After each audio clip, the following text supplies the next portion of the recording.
তো নমস্কার বন্ধুরা, আজকের ব্লগটা আমি এখান থেকে শুরু করছি। আজকের ব্লগ বলতে হচ্ছে রোববারের ব্লগ।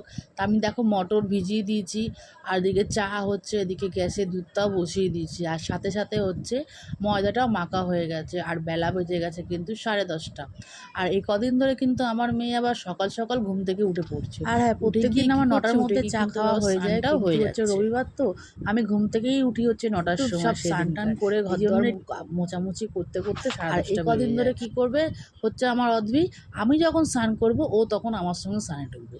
আর এদিকে হচ্ছে দুই রোববার মানে হচ্ছে ঘরে টিফিন করব। টিফিন তো এমনি রোজই হয়, রুটি করি, কিন্তু সেদিনকার একটু আলাদাই টিফিন হয়ে গেছিলো। ওর বাবা আবার আবদার করেছিল যে সকালের টিফিনটা কিন্তু কিনে খাবো না, এবারে কিন্তু পরোটা আর ছোলার ডাল খাবো, এই মটর ঘুগনি খাবো। তো যেরকম বলা তেমনই কাজ। তো আমি আবার পরোটা আর ঘুগনি